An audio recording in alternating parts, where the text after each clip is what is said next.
México si se está fortaleciendo con esta cumbre en Latinoamérica o le falta todavía mucho, sería el hermano mayor, como así lo llamaban, o ya lo dejó de ser? A ver, en primer lugar sobre el asunto de las iniciativas de reforma a la Ley de Seguridad Nacional,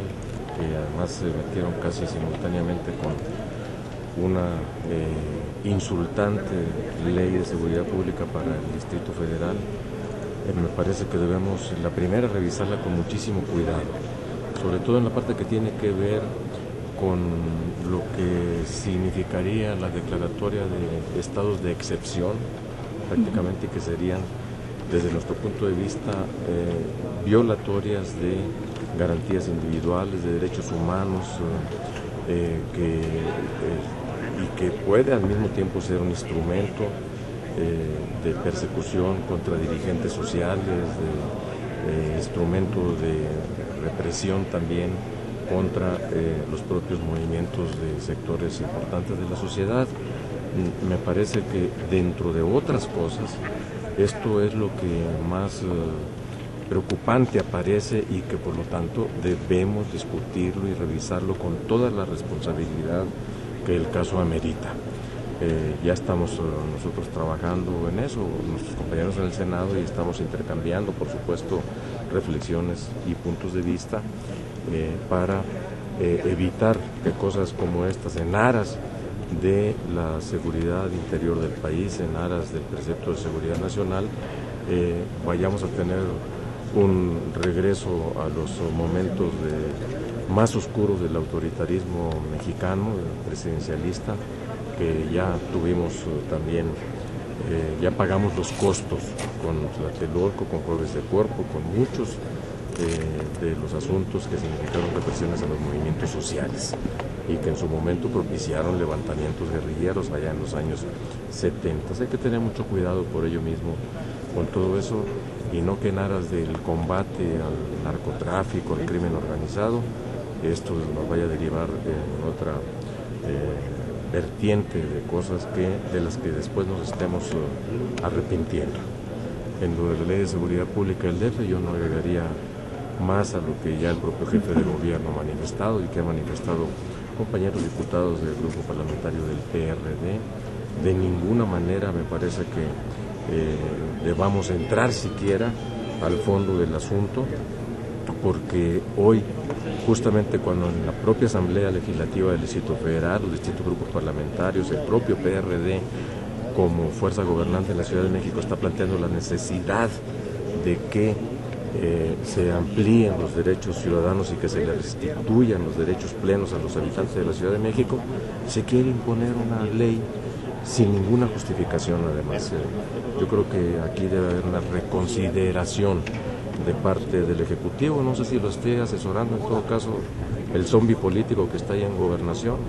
Fernando Gómez Mon. No se ha dado cuenta que ya está muerto y sigue diciendo que es interlocutor válido para todos los partidos. Y en lo que se refiere a lo de la cumbre, en primer lugar, pues yo celebro que nuestro país sea sede de un acontecimiento de estas características. Estamos todavía demasiado lejos de aparecer como lo que fuimos, la vanguardia de los movimientos latinoamericanistas. Estamos todavía muy lejos de generar condiciones que nos permitan una reinserción de México en el plano de la comunidad de los países latinoamericanos y del Caribe. Más bien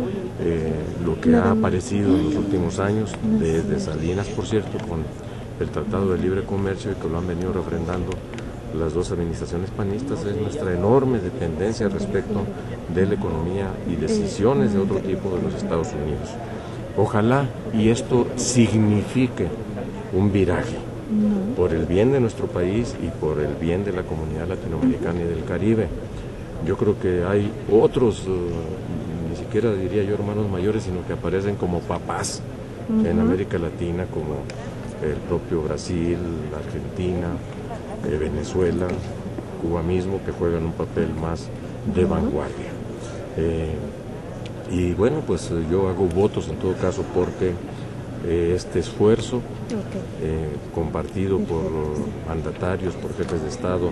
de toda esta región del planeta, pueda tener buenos resultados con una agenda que además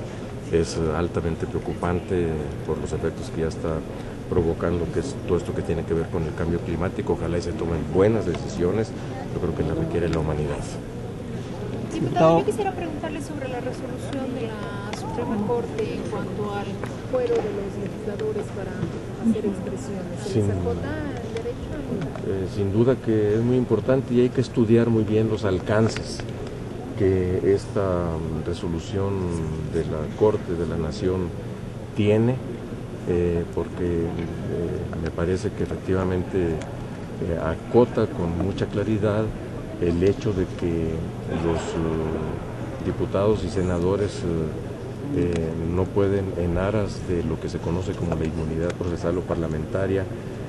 según la cual por disposición constitucional no podemos ser reconvenidos por expresiones, por dichos, por manifestaciones que hagamos en ejercicio de nuestras funciones, y que eso debemos seguirlo salvaguardando para decir todas las verdades que se requieran, que tengamos que hacerlo desde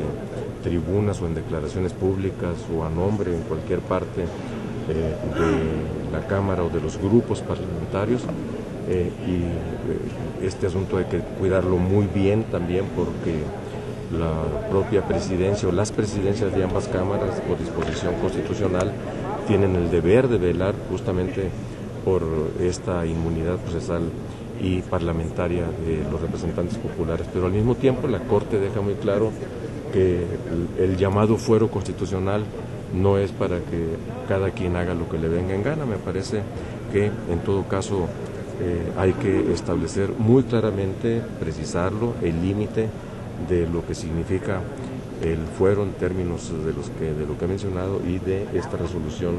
de la Corte. Recuérdese que un servidor precisamente en la 56 legislatura fue demandado junto con el entonces también diputado Ramón Sosa Montes por el todopoderoso hombre de la presidencia José Córdoba Montoya, porque nosotros expresamos nuestras dudas y señalamientos muy claros como miembros de la Comisión Colosio sobre nuestra sospecha, con datos que teníamos en ese entonces, consideramos muy fundados, de haber sido los autores intelectuales del asesinato de Luis Donaldo Colosio. El juicio duró varios años y lo terminamos ganando en la Corte. Le ganamos al todopoderoso Córdoba Montoya porque justamente las acusaciones, los señalamientos que hicimos, lo hicimos desde el papel que nosotros jugamos como diputados, miembros de la Comisión Colosio, y que aquí mismo tuvimos el encuentro con Córdoba Montoya, aquí en el seno de la Cámara de Diputados,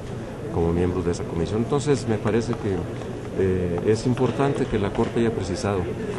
cuál es el alcance del llamado fuero constitucional.